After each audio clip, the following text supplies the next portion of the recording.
Welcome to the Brute Strength Podcast, bringing you worldwide experts from all areas of health and fitness. We cover training, nutrition, coaching, and mindset. Welcome your host, strength and conditioning coach, 2012 and 2013 CrossFit Games champ, El-Hajj. Mind, body, brute. What's up, everyone? This is El-Hajj, and you're listening to the Brute Strength Podcast. This week's guest is Max El-Hajj of Training Think Tank. I've admired Max for a long time because he's just a really deep thinker. A lot of people call him the mad scientist, and on this show, I really got a sense of why. He's a really deep thinker when it comes to movement and kinesiology and exercise science, but also treating athletes as a whole human, right? And he looks at what their values are, what their big picture goals are, and I think it makes him a lot more effective as a leader and a coach. And so I really, really respect that, and that's why I was looking forward to doing this show in the first place. This one's just like chock full of little nuggets. We talk about how he grew up with a dad that was both an Olympic judo athlete as well as a PhD, and what he learned from such a cool man. We talk about his own personal athletic history and how that gives him perspective as a coach. We talk about the back injury that really shifted his perspective on life, what training really means, what training like a professional really means. A lot of people think they're training as hard as games athletes, and they are nowhere even close. And he talks about, what the difference is there. We talk about how to set and manage expectations. We're really early in the off season still, and so that will be really valuable for anyone who needs help managing their expectations, goal setting, that kind of thing. One thing I was really interested and looking forward to talking about was what the hell happened to Noah last year in the overhead squat, the rope climb, ski erg, overhead squat workout. He was in second place or close to that, and it seemed like he blew up. And so we get the full story on here, and it was his answer was surprising to me. We talk about how to develop the ability to overcome adversity, which is something that all of us need to continue working on for our lifetime, I believe. The new thing that he's geeking out on that I found really interesting. And finally, some books and other resources for you to become a better human or just a better coach. Like I said, we went in a ton of different directions, and the mad scientist definition of him did not disappoint. Max is a very intelligent and just a very good human being. And so this was a pleasure. Before we get started, I would love for you to do a couple things if you don't mind. If you haven't done so already and you're a regular listener of the show, please head to iTunes, leave me a quick review. Let me know what you think of the show. Also, I have something new on the website for you.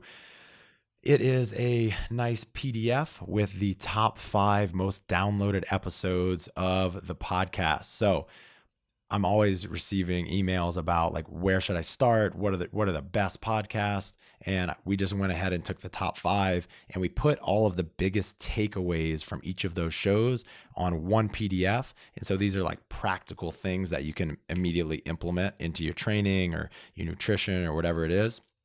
And it's just a free download. So you can get access to that at brutestrengthtraining.com/top 5. Enjoy the show. Max El-Hajj. What's up, brother? We've been trying to do this for a long time. I'm glad we're finally making it happen. Thanks for carving out some time for me today. Yeah, man, for sure. Happy to be here. So I think of you, and I think you're really well known in the community as being kind of this mad scientist. I've actually heard you being called that many, many times. And I just respect you so much as a coach, and not because of your knowledge, but your ability to take your knowledge and explain it in kind of layman's terms so that all of us regular people can understand it. And that's one of the biggest reasons I'm excited to do this, because you have as much or more knowledge than any other coach in the industry, and your ability to just let us know what you're thinking is not very common in this industry. So, yeah. Awesome. Well, I appreciate that. That's a good introduction, better than I'd give myself. So I appreciate it. So before we dive into some of the X's and O's, did I hear that or read somewhere that your dad was an Olympic fighter? He was in the Olympics for judo. Judo? Yeah, 1964 for Egypt. Kick ass, man. Okay. So he was Egyptian, born in Egypt, all of that? Yeah, okay. He came over here when he was like 20 or something after he had graduated from college, and he came over and got his master's and PhD and did the whole thing over here. Oh, okay. So one of those guys, like one of the most successful people on the planet. Yeah, the types of father that give you like complexes as you grow up because you never. Oh shit. Yeah, that's why I hear you saying stuff like you don't hang out with friends on the weekends and stuff. You're just like, just getting knowledge. I love it, dude. So, what was it like growing up with a dad like that? Like, what are some of the, and not like he never praised me or any of that, but like what kind of lessons did you learn from a dad with that was that high caliber? Yeah, I don't think the lessons that I learned that I would recall learning now are the same as probably what I would have been able to explain or articulate when I was younger. But I think looking back, having an immigrant father who was an Olympian and has PhDs and masters and ran businesses and all that stuff, you understand what hunger really is. Like a lot of people, especially in today's culture, will talk about ambition and what ambition and hard work really mean. But I think just having a model growing up, knowing that, coming over here with absolutely no money, not really speaking the language, and figuring out what type of work ethic had to be in place to be able to give, me, my brother, and my sister a lifestyle that we had was something that I just probably took for granted when I was younger. Just like what that grind actually looked like and what types of sacrifice the family had to make that happen. And I think that's probably the biggest lesson from a professional perspective. From a personal perspective, my father's 70 and he's still like, jacked and in really, really good shape. And nice. I think no matter what he did in his life, he always carved out personal physical preparation, fitness time. And that's something that I got into kind of a professional bind over the last 5 years as I was trying to build this business and think about like what my impact on the fitness industry would be. And I think I kind of stepped away from thinking of myself as a physical body and looking back on it, I'm like, oh, my dad set the model for how to do this. It's like, no matter what you got going on, your body is the only thing that takes you through this experience and you got to take care of it no matter what. It has to be number one. So I think those are probably the biggest, life lessons, whatever, that at this stage in my life, I've probably taken away from having my father as a role model growing up. Right. And you were, I'm sorry, I forget like the level of competition that you rose to, but I think you're a pretty high level athlete. What type of athlete, how would you describe yourself as an athlete growing up? I probably for a really long time had a lot of regret about my athletic career because I think I was one of those people that I started training really young. Obviously, my dad, we had a personal training studio at home as well. So not just was like, did I have the athletic side of things genetically built in, but from a behavioral perspective, it was ingrained in us pretty young to continue to push ourselves physically.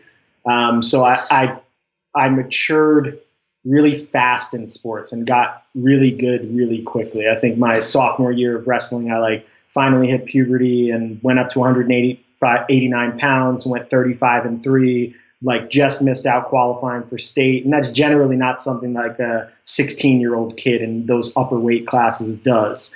Same thing with, I was almost called up to varsity as a freshman in football, and then into sophomore year was one of the starters on a defense of a really high quality team in New York. That's probably not the same as maybe some of the big time schools in Texas or Florida, but for where I was. And then I ended up becoming all state in both sports. And I think looking back on my athletic career, I did a lot on a little amount of work because I didn't really understand what work ethic was all about. And I think I was just really gifted. And then in the later stages of, coaching people and trying sports that I wasn't as good at, in wrestling, we had a wrestling mat in my house growing up, and my dad taught me how to wrestle and how to do judo when I was like 5, and so I had such an affinity towards that naturally. But when I got into something like CrossFit, I wasn't naturally good at it. I didn't have the body type. I was walking around at 230 on a regular basis, and I think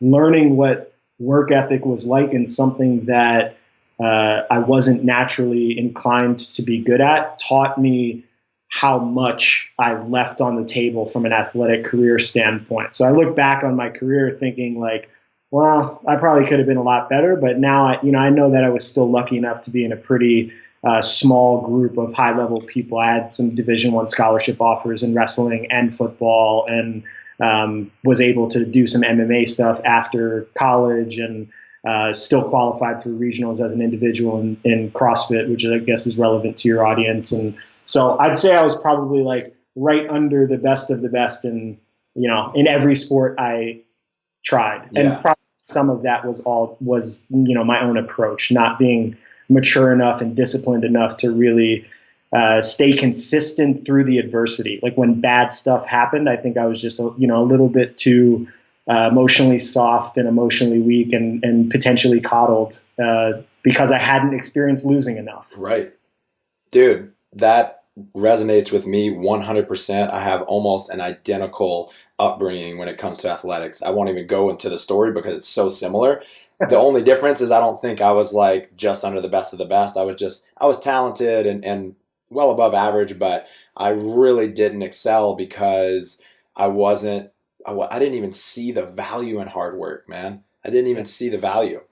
Yeah. What do you think it was? And it wasn't until I found CrossFit that I developed this value for working hard and overcoming adversity and all these things that you're talking about. What do you think it is about CrossFit, or was it just the time in your life, that period? What was it about that switched it for you, that finally showed you?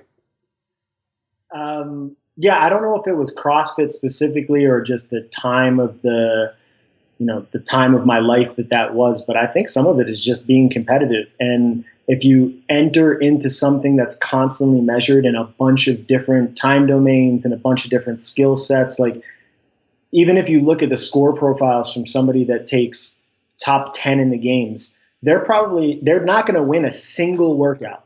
So most likely the 10th best athlete in the world in a sport isn't going to win a workout. So if you're not even close to being the best in the world, you got to get really, really comfortable with losing in this sport. And so it's a really humbling experience to go through that if you're competitive and you want to win. And I think it allows you to face yourself in every workout. It's like, oh, well, this is where my score is, and it's not good enough. Okay, well, what do I have to do to get better? And it kind of gives you a model for humbling yourself and continuing to figure out how to model that to get better in the future so it doesn't keep happening.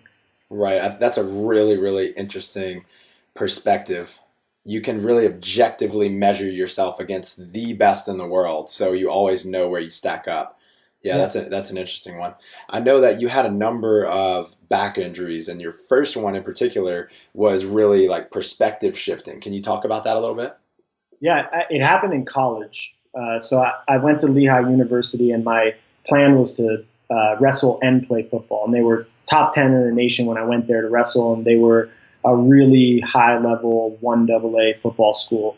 And I had done power cleans and bodybuilding stuff and sprint stuff in high school to just prepare for sport, and starting to deadlift was just starting to happen in college. And I had a really aggressive mentality with regards to everything that I did. I wasn't really a technician as an athlete. I was more like, a rager. I'd just get into it and probably progress too fast relative to what a normal progress curve should have looked like. So I had previously broken my right ankle, had surgery on my right knee, and I'm sure just all of that with the accumulated training volume just had me a little bit under rehabbed on the way back, and I was maybe a little bit imbalanced. But I remember it was the first time in my life I was just in the gym in school. I don't know what they're called, like rec centers or something like that. And Lehigh's on a mountain.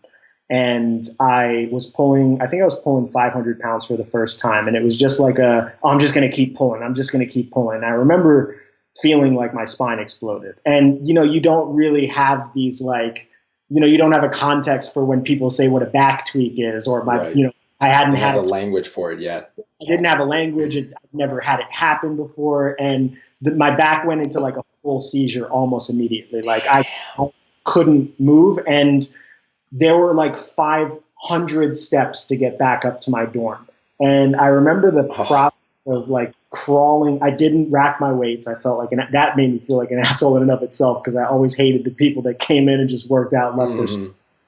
And I remember just crawling up the stairs. Like it felt like a marathon to get back to my dorm. And I stayed in my dorm for like 3 or 4 days. And that memory just ingrained into my head how important it is to have a context for what injuries are all about, how to deal with them, how to navigate them, and understand, I think, if you're just trying to push yourself, that those things are inevitably going to happen. I've never met anybody at the highest level of sport that isn't like, well, I had a pretty bad injury at some point in my career. Yeah. The first real bad one is usually like just a really profound moment for people. And that one, I think, really set a negative tone for my confidence in my back's ability to tolerate load for a really long time. I think I still might be potentially conditioning that out of myself. Yeah. Yeah, it's interesting that it's one thing to conceptually understand what it's like to be out for 2 or 3 months, and another to have to not train. You have to deal with the fact that you're getting worse while everyone else is gaining on you, right? Yeah. It's a totally different thing. So yeah. And everybody goes through it at some point. Yeah, and I think it's relevant to people who are fitness enthusiasts. A lot of them, maybe not at the highest level of sport, but a lot of them are getting into this, and they're starting to understand how to identify their self-concepts as athlete, right? Like they're eating a certain way, they're sleeping specifically so that they could recover from their sessions, they're approaching their sessions a certain way. And when you start to take pride in your physical capabilities, and some sort of chaotic event, whether it was from poor training, poor planning, poor rehab, poor food, whatever it is, when one of those things happens, it becomes more traumatic when a bigger sense of self is tied to your physical capabilities. Wow. And yeah. For me, when I was 19, that's who I was, right? Like I was a guy who lifted, and I had a body. I was an athlete. And so when that gets stripped from you, it's not even just the physical pain you're experiencing. It's the whole emotional deconstruction of who you think you are. And we're way more vulnerable than we actually think we are. And those injuries are just opportunities for us to feel it. Right. One of the things I really love about the way that you coach is you always seem to have an element of teaching people about balancing the yin and the yang, right? Is that something that after that injury, you just like became a different person and that's just how you coached? Or have you learned to coach that way as you see so many CrossFitters just grinding themselves into the ground? What's that evolution been like for you? Yeah, I don't know if that's my own way of admitting my hypocrisy, because I think I define balance in the extremes of how I live. And I know what type of damage it can be. Like, let's say you had a skill you wanted to get better at, and you're like, okay, well, the way I'm going to approach this is just doing it 1,000,000 times as heavy and hard as I can until I'm the best at it. That, for certain people, if you're really gifted, will definitely pay dividends quickly, but it can also potentially mean you're going to develop some compensations, you're going to beat your body up, you're not going to have as long of a career. And I don't think I really understood when I was younger what the cost of that type of behavior was. And I felt like when I gained the experience from my own stupidity and my own approach, when people are trusting me to do the same for them, I want to be able to let them get to a higher level than I'd ever attained by not making the same mistakes that I made. And maybe they'll make their own mistakes anyway, but at least they have a context and a framework for understanding that I'm doing my best to help them avoid the potential potholes that are so easy to walk in if we don't get the right guidance. And that's a totally different way of being coached than always being, just all of these coaches that are just trying to leave their athletes in a pool of sweat and blood at the end of every workout and really glorifying them making up the hardest workouts, right? Yeah. Like that's the measuring stick. That's what makes a good coach. Yeah, I mean, I wish I had a measurement stick for what a good coach is. I've actually been trying to think about it. I mean, I know one of the things that if you look at all sports, one of the things is longevity. Like, you know, you're not going to see a coach that has 1 or 2 good years that's immortalized as a result of what they've done. So I know that I got to keep myself in check regardless, because until I've done something for 20, 30 years, I can't really call myself an expert. So from a measurement standpoint, I have a little bit of the pressure removed from myself just because I know longevity is such an important component of it. And I don't really think that beating people up better than other people is going to make them better on game day. And really, from a gift perspective, sport offers us a very clear distinction between whether or not we're getting better or whether or not we're getting worse. Mm-hmm. It's different, right? Like if you change your food profile and you don't get leaner, but you get happier, did you really regress or did you make progress? Because there's more components to it than just like, you know, the measurement of it. But in sport, the leaderboard is exactly what all of us are brought together by. Did you get faster or did you get slower? Yeah. And so if I sit down and I beat the shit out of people for a year and they show up and they got worse, I got to live with that. And so I do know it's part of every sport performance program that people go through some really, really hard training sessions. And they're actually training sessions that I write for Travis and Noah specifically because they're on site that I'm almost apologetic when I write them. I'm not apologetic because it's the work that has to get done and I don't feel bad about writing it, but I always got to remind them like, hey, you know, Dave Castro is probably going to write worse than this. And he's not going to care whether or not you slept last night, whether or not your joints felt good, whether or not you got body work the night before. Like I'm doing everything I can to try to set you up to survive this type of stuff so that by the time it comes, you're prepared. But I don't really consider that a marker of me being a good coach, even though I do write some really gross and potentially mean beatdown style workouts because, you know, it's part of the sport. One of the things that I really associate you with these days is treating your athletes like professionals and giving them the means to do so. Like you have a space for them to stay and train with you full time.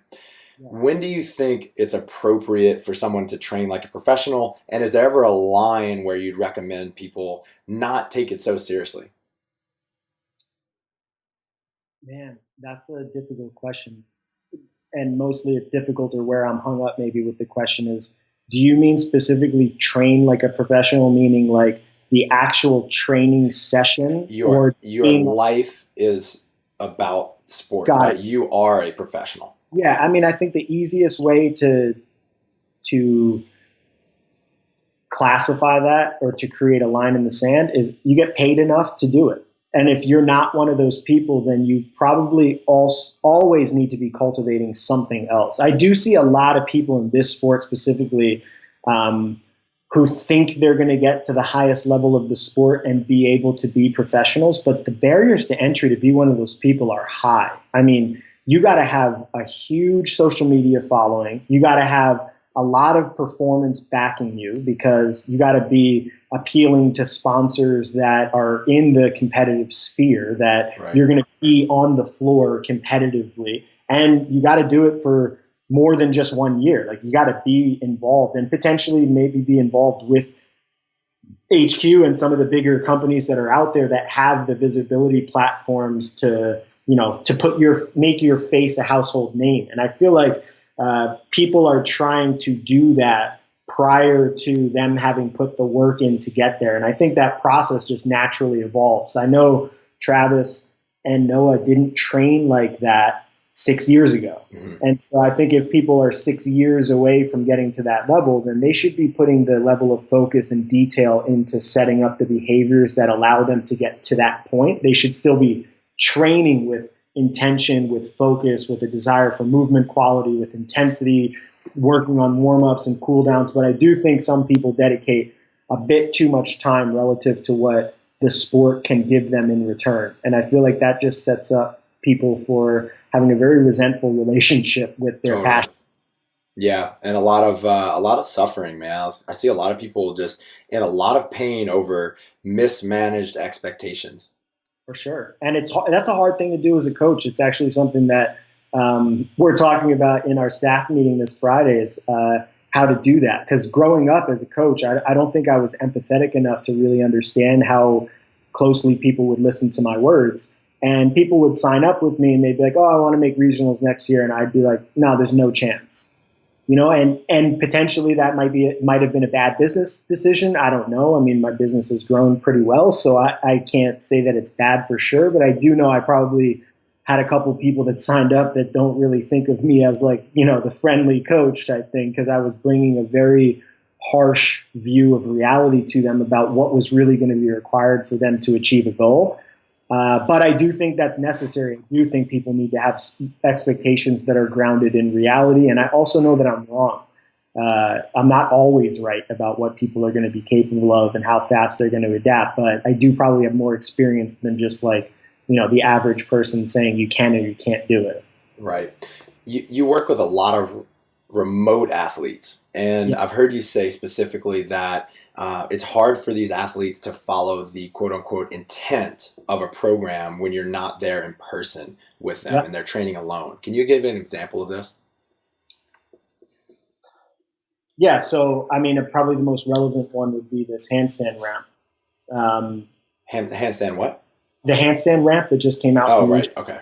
So we ended up creating some progressions and protocols for our distance athletes and our in-person athletes, just to be able to have some sort of like, how do I break this down step by step, as opposed to just what I've seen a lot of people do is just build some sort of a quasi ramp and just keep attacking it until they get it. And, the cream of the crop is going to be able to adapt to a skill like that. That's why they're cream of the crop, because they can figure it out with a blunt force approach, and then their bodies can self-organize, deal with the trauma, the stress, and just they're ready to go and they're better the next time they approach it. For most people, you do that enough times and then you start to create this negative fear association with the ramp. Like, oh, well, am I going to be able to get over it? What happens on the floor if I'm under pressure? And so we created these protocols, and say there's little movement cues that you're giving somebody if they're on the ramp and they're doing rebalancing drills, and you want them to be able to keep their lower abs tight, extend from the hips, and work on their lean angle when they're going up a ramp, because you need more of a lean angle when you're doing handstand work. If I'm in person, I can put my hands on somebody and I can put pressure on the muscle bellies that need to tighten because they're, they opened up and they got loose, and they, the body had just basically gotten sloppy because it doesn't know how to organize in that position.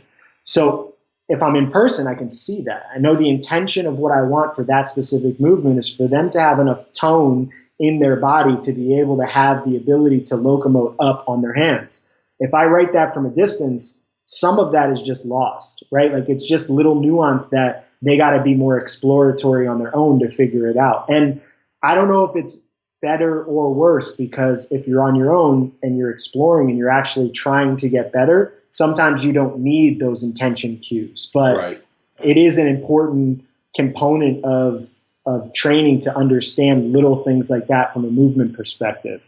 Or if you give a percentage cue on like, hey, I want you to go at 80% effort, and they haven't been there in person, and then they come in town, you watch them work out, and they're 80% effort, they're hyperventilating, drooling, their face is pale. I'm like, no. That's not 80% effort. Like, so we are working on figuring out how to create those educational things for upgrading our ability to do this from a distance. And I think the entire fitness market's going to have to, because a lot of it's going digital. I mean, a lot of people get their fitness coaching from online sources. And if that's the case, got to figure out how to teach movement, how to teach energy system training, how to teach strength training, how to teach focus, attention, discipline, nutrition, all of those things from a distance. And it'll be like our generation's task, I guess, to do it. Totally. So what do you have? Because I know you have a ton of high-level athletes and a lot of them live remotely.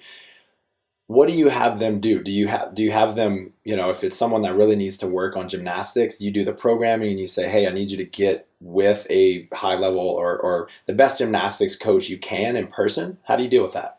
Yeah, for sure. I mean, I think it depends on what the actual thing they need to get better at is, and depends on what resources they have available to them. But what I've been doing for the last 2 years is just having people come here. Yeah. Like, it's just the easiest thing to be like, hey, come out, stay here for 4 or 5 days, and let's actually tackle the problem and get a plan in place. Like, let me do some of the work in person. Let's figure out what I can't do and what we need to outsource to somebody that's potentially better at doing this specific thing than me, and really figure out what the best route is. Because sometimes, I mean, if you're outsourcing to somebody that you've worked with regularly, it can be a very synergistic thing. But if you outsource to somebody that you don't know before, that doesn't have experience doing exactly what you want that person to get better at, it can be tough to do from a distance. So we do a lot of film review. We do, the consultations, get a plan in place, figure out, send them links, send them YouTube links, and just basically do everything that we can do from a distance to make that happen. Coach's eye videos with lines going in 15 different directions. For sure. Money. Yeah. Yeah. So we're early in the off season right now. How do you guys, people whose season just ended, right? The Open is the end of their season. How do you help them, like we have already started talking about, set and manage expectations or goal set for this upcoming year? Yeah. Well, my coaches actually talk more about this now than I do. I guess I'm lucky to have a smaller group of athletes now that I coach who are not in their off season mostly. Right. But the couple that I do have that were just doing the Open for self-driven performance purposes to measure themselves against the world. I think the first thing is just some time off and some reflection, because I found a lot of people, they feel the emotion of whatever it is, disappointment, regret, anger at themselves, whatever happens after 18.5. And for some people, that doesn't even happen in 18.5. They check out after week 1 because they didn't meet their expectations. Right. Whenever they get that feeling, I feel like there needs to be some distance from it. There needs to be some sort of like time heals all wounds type thing. Like, people need to get away from the feeling for a little while, and kind of fall in love with the process again. They need to figure out like how to get their body back to 100%, how to put their next year into perspective, figure out what they liked and didn't like about the season, what they liked and didn't like about their training, and just take a more personal approach to it, because you have the time to do that when you're just out of the season. After that, it's a lot of technical evaluation. So going through the data of each one of the workouts of the Open, figuring out what's the limitation, why did this happen for each one of the workouts, and then trying to find themes. A lot of people will be themed into like, hey, your movement quality is not good enough in a hinge pattern, and it comes up in this workout, and this workout. Or for people like, gymnastics, like your shoulder girdle doesn't open well enough. That gets you in toes to bar. It's going to get you in muscle ups. It's going to get you in bar muscle ups. It's going to get you in chest to bar pull ups. It's going to get you better in handstand walking. And so we can kind of clump their priorities into more bigger picture, groups. And then after we do that, we sit down, we get a competitive plan in place. How often do you want to compete? When do you want to compete?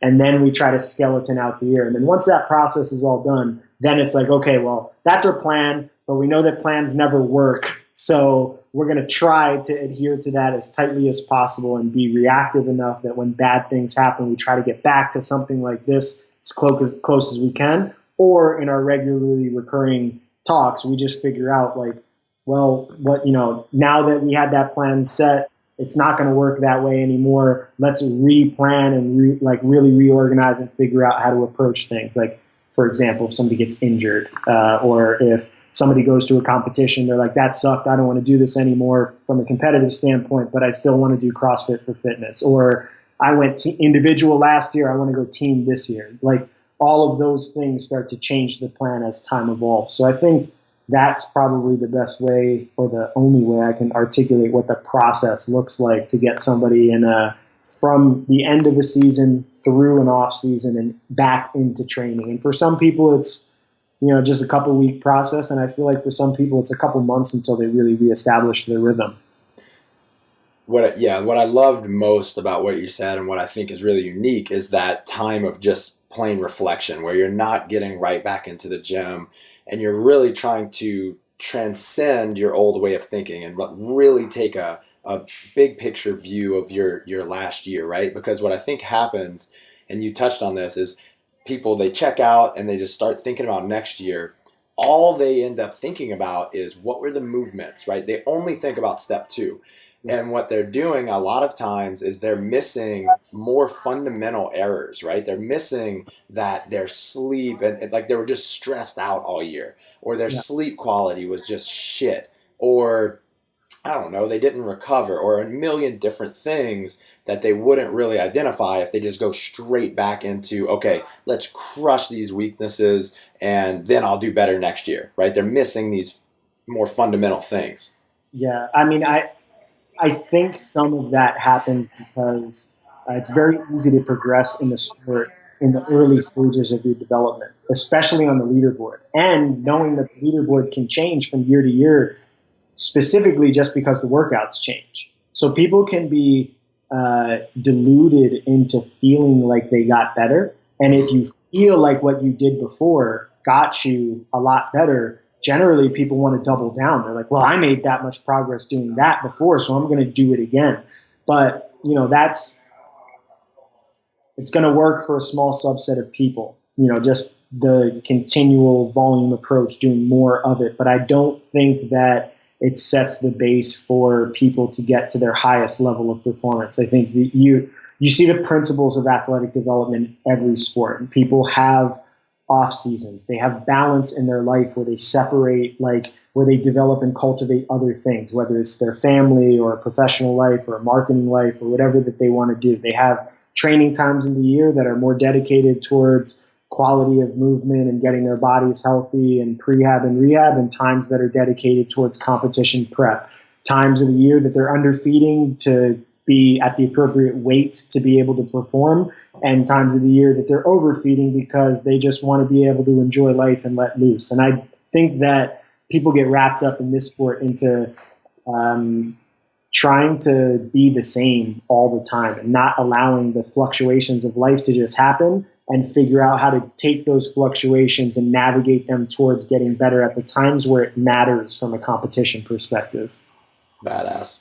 I want to transition a little bit and talk about training for the CrossFit Games. What has been one of or the biggest insight that you've had, or maybe a change you've made in the way that you train Games athletes in the past year or so? Oh, man. Do you mean, when you say Games athletes, you mean like the people that have been to the Games multiple times, or just having been there? Maybe a range, the people that's their goal. Yeah, well, man, it's a weird sport because we see in the media the people who are like, Matt Frazier and Annie Thorisdottir, who have been at the cream of the crop level for so long that you forget that there's a ton of people that are at the Games one time and never go back, or who are on the bubble for 4 consecutive years and never make it. And the discrepancy between those people is still quite large, but the discrepancy between somebody who takes 3rd at regionals and somebody who takes 6th at regionals is not really that wide. And you have to realize that every year the regional is getting more and more and more competitive, and it's getting more intense as you go there, and it's almost becoming more stressful and more difficult than the Games from an emotional pressure perspective. Once you arrive there, or if you have Matt Frazier type expectations on you where he's basically set the tone that it's either he wins or he's massively disappointed. And so for him, that each one of those stages of the game is probably exponentially more pressure filled than other people. But I've noticed over the years of doing this that trying to figure out how to properly prepare people has to be individualized relative to what they can take, what their expectations are of themselves, and how they respond to pressure. There are certain athletes that almost need to feel like their back's up against the wall to be able to do something at the highest level. And for those people, they're going to generally train at a level that's slightly lower than they compete at. And if you're constantly taking data on those people, then you could potentially undermine their confidence because they're measuring up all the time at not their best because they don't, they perform better on game day than they do in training.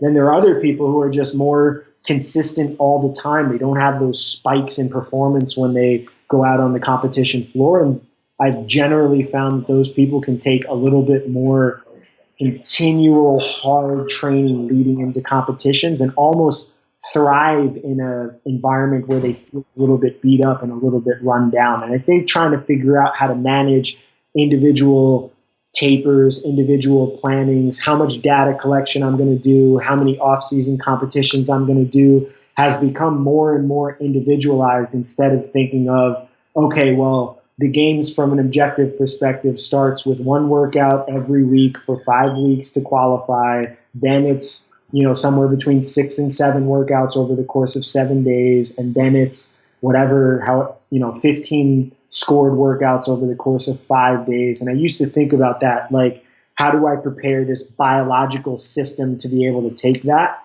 But I think my coaching has turned more human. And I realized that each person, when you get to that level, is like they're balancing having kids or what their next step in life is and how they're going to make money from this and what their bodies feel like on a day-to-day basis, what their injury history is like. And really, when you get to the highest level of anything, I think some of the models and systems that you put in place to build people to that level all get thrown out the window. Right. So the systems retroactively are really good to teach. Like, this is what we did. This is how we got people to this level. But now that they're at that level, it's all different. I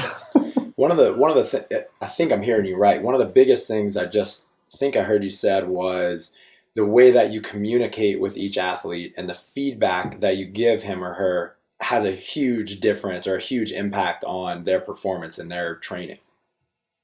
Yeah, the feedback that I give them, the type of training, even the intensity prescriptions will vary based on who they are. Like leading in, if somebody is needs a harder taper and needs to be more fresh and doesn't need to be doing, multiple tests of the workout because they know they're going to be better on game day. In the past, they'd be like, look, you got to test the workouts. Now I'm just like, well, you don't really need to test the workouts entirely. We can do, 4 rounds if it's a 4-round for time workout at regionals, we can do those 4 rounds. And for certain athletes, just put a 30-second rest between the rounds so they can get a feel for it, knowing that we can't really replicate what they're going to feel like on game day because the way they perform, the way they draw that out of themselves is just, it's just different. They can't replicate it in training. So if I can't replicate it in training, I don't need to really train it so much as I need to give them a feel for it, build their volume tolerance. Whereas some athletes want to focus on like all the details. So yeah, I think everything changes at that level. Protecting confidence. Yeah. You're protecting confidence there. I love that.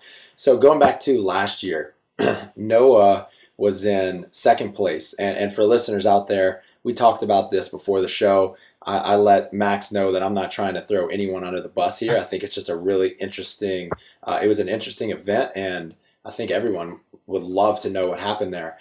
He was in second place going into the rope climb ski erg overhead squat workout. Dude came out blazing fast, just crushing everybody for maybe a couple rounds, and it turned out to really bite him in the ass. What was the strategy for him going into that workout? What happened? Just take us through that a little bit. Well, he was going into second before the Madison triplet. Okay. Which was that? First event of the last day, which was the run and the cheese gird sandbag over the hay bales and the turkey hay bale thing. So one of the things we did in Noah's off season that year was improve his running. And I think we had taken his 3-mile time trial down by 2 minutes over the course of an 8-week block in his off season. That was before Wodapalooza of last year. And it was one of the most fast adaptive things I've ever seen from a training perspective. Especially for someone with such a high training age. Yeah, it was pretty impressive. I mean, that also indicates that his initial testing data was not very good if he could take that much time off of it. But running was a huge priority for us. And on the run, swim, run, he did really well. I think he finished like sixth, or I don't remember the specific score. And then as we get closer to the end of the weekend, he's beat up, his body's beat up, he doesn't feel good, but he's in second and he knows that it can happen. And I think the tone for where his emotions were, and again, you probably have to get him to tell the story to get like a insight into his emotions. I'm just maybe projecting what I think was going on in his head from our discussion, from being in the warm-up area. But he had a pretty bad event there. I think he finished 26th, and he was, in the like, oh my God, we went from 15th last year, didn't really do that well. Emotions start to get, okay, I got to do it. It's here. It's real. Like this dream and this thing that we've been talking about all year becomes very tangible. And I think the Madison triplet and probably how that felt emotionally was like that dream was being pulled away really quickly. So Noah, in his mind, I'm guessing based on our discussions too, he was in a state of like, I got to make a move right now to get myself back on the podium. Mm-hmm. The day before was that, I think it was the day before or 2 days before, was that hammer workout, that assault banger workout. And during that workout, his hands went numb. I don't know if he was like swinging the hammer incorrectly or over gripping it or what was happening, but his entire wrist forearm like structure just got beat to shit. Got a little bit of work done on it, came in. He had been commenting on it before the Madison triplet, but I'm like, I really didn't even think about it. I didn't think it would be an issue because that workout didn't test it. And the rope climb workout, it wasn't that many rope climbs, and Noah is really, really good at rope climbs. So when also, what the hell do you do about it if there is something wrong? It's right? Like, oh yeah, hands messed up. Like, well, it's day, 5 of the games. Like, you're just going to kind of have to deal with it.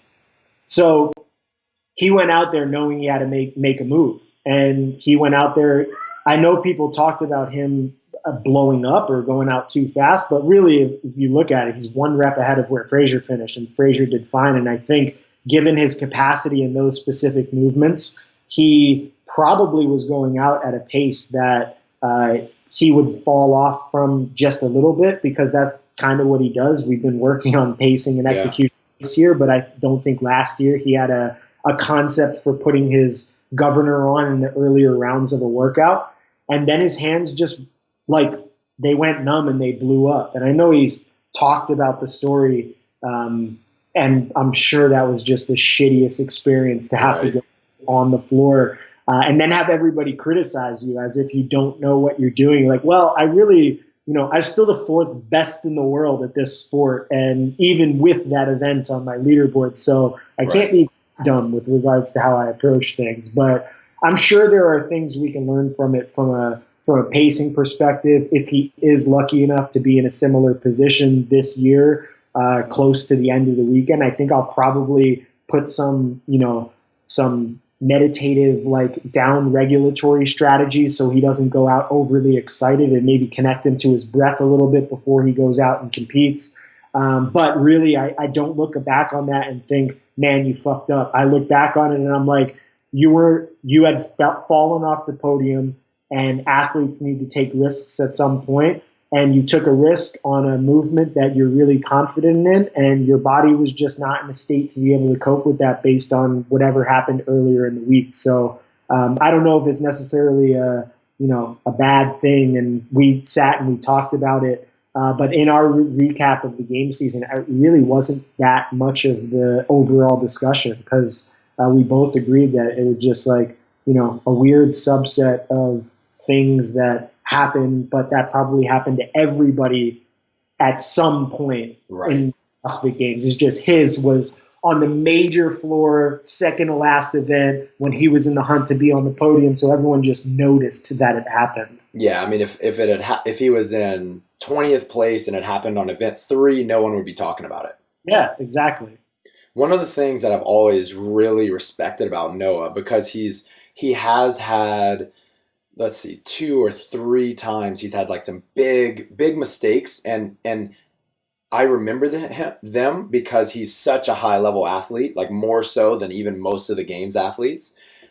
He's had some big mistakes, like the wheelbarrow falling over a couple years ago.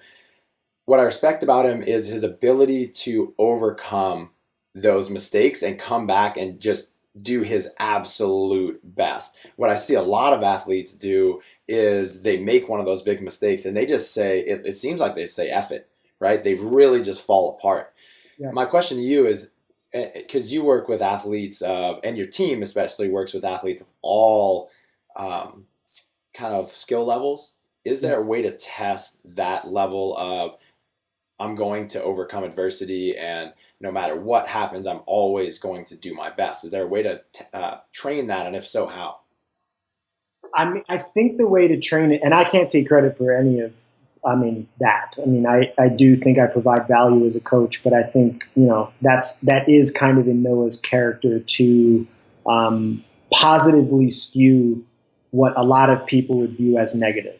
And he just has a really good ability to positively frame things. And I think that allows his strength to continue to come out in adverse situations. I think it's one of the gifts that he has that he leverages in this sport. But I think the only way that you find that, the only way that you know for sure is people being put in situations of adversity. You can talk about it forever. You can read books on sports psychology. You can go get sports psychology counseling to make sure that when you approach game day, you're going to feel a certain way. But truth is, you're not going to know until you're actually in that situation. You get punched in the mouth.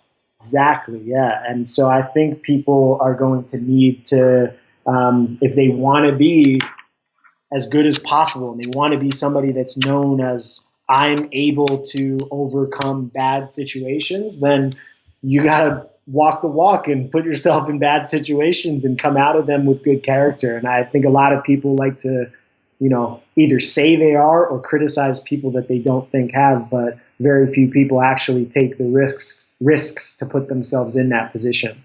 Yeah, I think to add to that, if you can go into a situation where you don't know if you're going to win, right? You could really do poorly. Go into it with the intent to learn from the experience. Don't go there to win. Go there to learn. And you almost always will come out on top. Again, like the goal is not to win. The goal is just to come out as a better athlete, having learned something about yourself. Yeah, for sure. I really don't think people should put the pressure and expectations on themselves to win until they've really earned it. Mm-hmm. And the people that have earned it have put themselves in positions to learn. And everybody, it's like, you're not unique in your desire to win. Everybody wants to win. It feels better than losing. So if your whole thing is like, well, I like to win, that's my why. I'm going to go out and I'm going to win. Everybody lost a lot before they became a champion. Mm-hmm. And being able to just accept that everybody, takes their shots and everybody's got to come up from it can maybe reduce the pressure on the earlier side of your athletic career where it's like, well, I am going here with the desire to win like everybody else, but not the expectation because I didn't earn the expectation yet. Until you prove that you can win, then I feel like you can start carrying that expectation with you. But I feel like a lot of people carry that prematurely. Like, what do you want to do at regionals? I want to win. I'm like, oh, okay. Well, it's your first time there. Good luck. Cool. What were Travis and Noah like at the games this year competing against each other? Because they trained all year together. I don't know if they lived together, but I'm sure they formed a really strong bond. What was that like as their coach, and how did they interact competing against each other? Yeah, so last year Noah lived in Miami for all of his prep, and he traveled up here about once a month. And usually he came up for a week at a time. There were a couple blocks of time where he was up for like 10 days, 2 weeks. So he was up here a lot. But the relationship that they cultivated last year was solely around competing. So I would design their training such that they were working on their individual priorities when they weren't together. And when they came together, I tried to give them little micro tapers to make sure they were as fresh as possible, and then create a subset of workouts that were structured in a way that, Travis would win some, Noah would win some by a long shot so they could get better at their two specific strengths. And then I designed some that were in the middle where I'm like, okay, well, let me put some of Trav's strengths, some of Noah's strengths in a format that they both need to leverage their strengths and close the gap on their weaknesses to see who wins. And so their entire framework, I guess, of knowing one another was competing. Every time they came up together, they competed. I mean, we would have dinners and stuff in my house, but there wasn't really that much hanging out. Excuse me for a sec. Ladies and gentlemen, this is the mad scientist at work right here. Just orchestrating all of it. I love it, man. Love it. Keep going. I don't know if I'd give myself that label, but I put a lot of thought into it. Then 2 weeks before the games, we went up and we stayed together.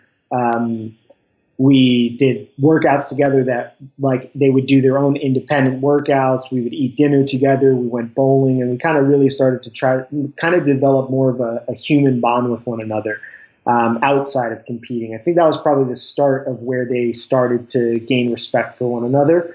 And really, at that point, they were focused on themselves. Like, Noah had Joanne up like with him in his room, and that was kind of the person that he leaned on. I think Trav's wife was pregnant at the time, and we spent a lot of time together. I mean, we've kind of always done that. I've been coaching Travis for like 6 years now, so we're kind of more like brothers, I think, than coach-athlete, and that's probably going to continue to evolve, because now that they're together, their relationship is a combination of like human outside of CrossFit. Like, they actually like each other as friends. They're, I think, bound together as a result of both being coached by me and being representations for not just their own personal brands, but for my brand as well.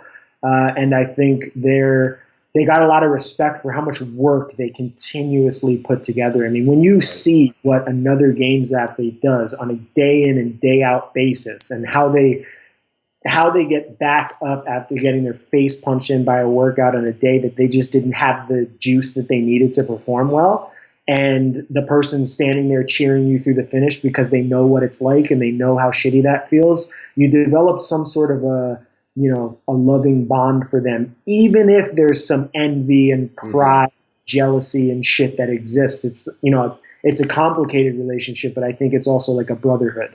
Is it something, and I'm sure you know about this from your martial arts background, something that I've picked up from martial arts is this idea that we are training each other, right? We are the tools, we are the crucibles that we have to pass through to reach a higher version of ourselves. I would imagine that they have that similar feeling, like they need each other to become the best. Oh yeah. Well, I don't know if they have that feeling, but I know that. Right. Before I took Noah on as an athlete, I sent Travis, like, Noah was one of the people that I would constantly find data on and show to Travis, and basically turned Travis against Noah before he even knew him. I'm like, here's the model. This is somebody that makes a living doing this. This is what he does. This is how he performs at competition. This is what he just posted. This is a score. Let's test it out. And so he was constantly in our dialogue. And then, it becomes kind of okay, you're going to take him on type thing. And I'm like, well, I just basically convinced my best athlete to hate somebody that I'm going to bring on as another athlete that's just as good as him. So I went through this long process explaining that I couldn't be the villain anymore. I couldn't be the guy that was standing in the side being like, this isn't good enough. This isn't good enough, because it's not healthy. It built so much resentment between us. I told him, having somebody there that is by their nature like you and competitive and wants to win and who's one of the best in the world will do 90% of my job for me.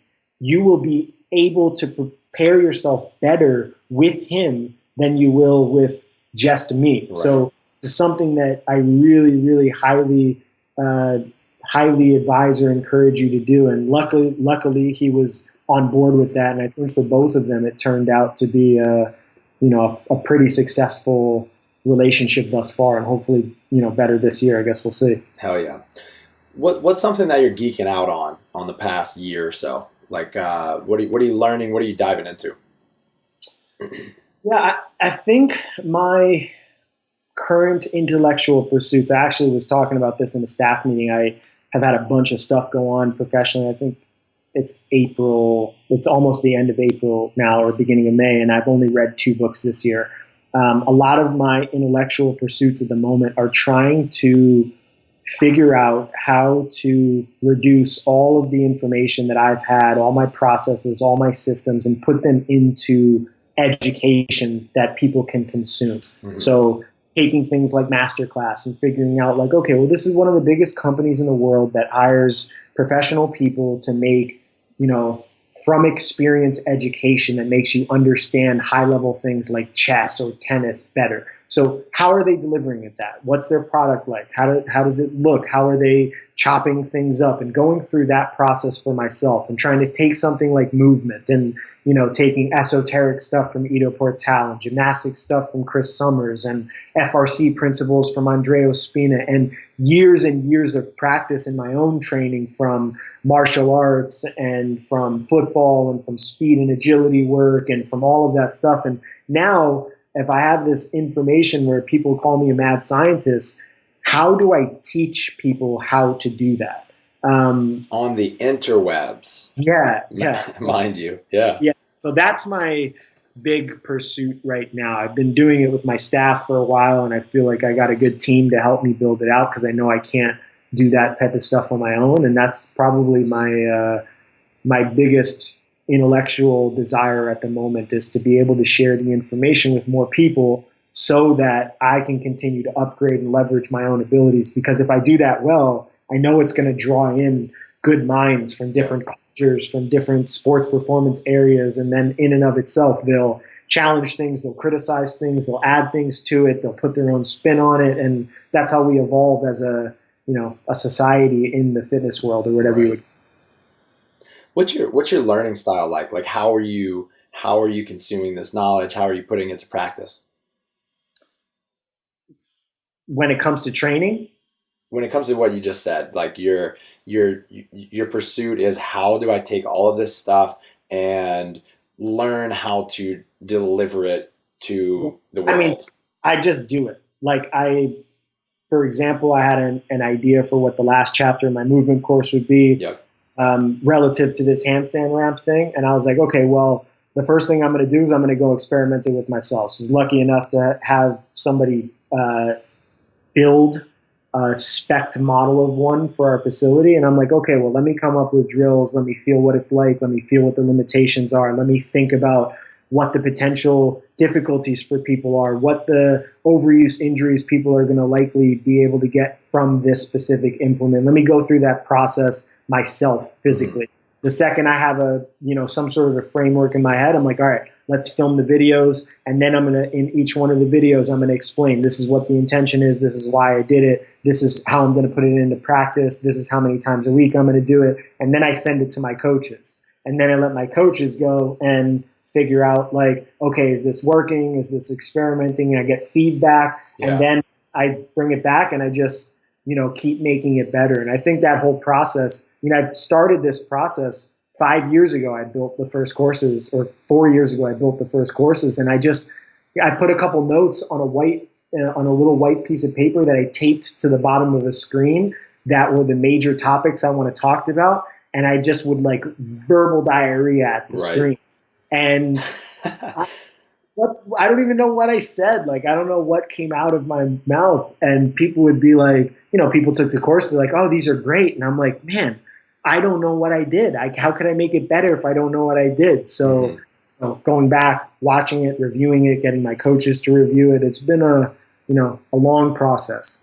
Somebody, I was on a podcast just before this, and I said, I'm interviewing you. And he said, is that the training think tank guy? I said, yes, it is. And he said, what's a think tank? I said, I think it's not like one of those metal tanks, but it's a plastic tank, and it's a bunch of guys that get in there butt naked and they talk about training.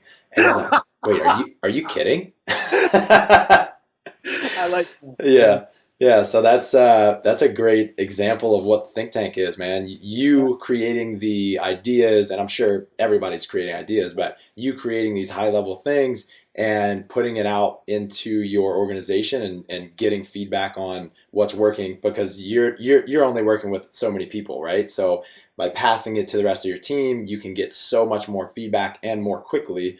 It's a great way to do things.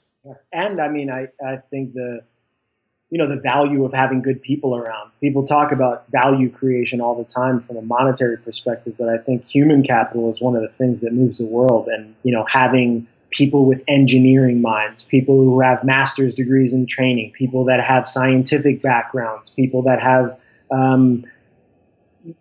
HR backgrounds, people that have content creation backgrounds, allows me to think about the problem from the vantage point of a bunch of different people, as opposed to getting stuck in my own thought process. Because when I originally do things, I do them, it's like, this makes sense to me, so this is how I'm going to lay it out. But if it makes sense to me and nobody else, I'm basically a crazy dude. Right. So I need to have that feedback. I need to think with a bunch of different people. I need to expose myself to that and think in a group. And really, that's what a think tank is. From it's like in Goodwill Hunting, the places that would hire Goodwill Hunting or Will Hunting, whatever his actual name was in the movie, bring them together. They put a bunch of really smart people in a room and they just ask how to solve a problem. And the more people that you have at a higher level that are thinking about the problem from a bunch of different angles, the more criticism you're going to have to the ideas. And I feel like it sharpens the ideas and makes them better over time. Maybe not immediately, but over time. So we're not just sitting in a plastic tank naked. But you gotta go and use that. Put that on the interweb somewhere. I'm a huge fan of Charlie Munger, who was Warren Buffett's business partner, and he talks about this a lot, that to be as successful as possible, we have to develop as many mental models for seeing the world as possible. Like, one of my main mental models is psychology, because I have been so obsessed with it over the past number of years. But if you ask me to think in like an engineering or computer programming language or economic language, I am just like, I have no idea what you're talking about. But people that think like that are able to see problems in a completely different way than me, and they can solve them differently than me. So whether it be surrounding yourself with a group that has different mental models, or just developing your own like breadth of knowledge, is incredibly powerful. Yeah, for sure. Yeah, it was a powerful enough concept for me that I didn't want to make my business all about me, and I named it specifically for that, which was funny because I got my balls busted a lot about that. They're like, couldn't you have just made like a name that was more catchy? Yeah. I'm like, no, it's literal. So I have a couple personal questions for you, and then we'll wrap it up. Cool. Before the show, you said something about you think you know the exact moment you went crazy. What is that? Oh, no. I mean, not the exact moment, a singular moment. Sometimes I'll be laying and thinking about something and have this thought that, oh, shit, I just went crazy. It's funny, my brother went and got some health testing done, and apparently there's something called health anxiety, where you actually have anxiety. Maybe it's from like looking around at WebMD too much and reading too many textbooks on neuropsychology or whatever. But I think the process of investigating your own mind and investigating your own thoughts can be insanely terrifying sometimes. And when I watch people on TV that are either like ex-famous people or people who had one too many drug trip that like lost touch with reality, I always wonder if there was just a moment that it happened. Like they were normal. Something happened. Mm-hmm. They stumbled upon an individual thought, or they had a bad trip, and then every moment of their life after that, they were crazy. Yeah. And I have that thought sometimes that I'm like, oh shit, it just happened. Like that moment where I went from a normal guy who people, rely on for my business, and I just went from that dude, that whole, identity that I had, to a crazy dude, which I think is half funny and sometimes scary. Terrifying, yeah. I mean, I've had that experience on psychedelic drugs, but I don't know about sober. Yeah, just walking around like a regular guy thinking he's gone crazy. Damn. When might that happen? Literally after reading WebMD and you're like, oh my God, I have a tumor. That honestly happens when I'm trying to solve a problem. Like, I think when you're really engaged in a problem even if it's a physical problem, like you're really engaged in a workout or trying to figure out a movement task, sometimes you lose touch with your breathing. You don't even realize you're holding your breath and making yourself all anxious and wired up. I think sometimes when I go into thought, I'm like that. I maybe dissociate from my body a little bit, and I'm sure that it's some sort of anxiety manifestation as a result of just like getting too deep down the rabbit hole without staying in touch with like being grounded. Yeah. Like I'm in this body and I can breathe and I'm right here, and I just get, lost on the train of psychotic thoughts and where they're taking me. Right. It's okay if I don't solve this problem right now. Yeah. And it's probably not going to get an answer, most likely. Yeah. All right. I've got some rapid fires for you, and take as much or little time as you want to answer them. What book have you given most often as a gift, or would you recommend?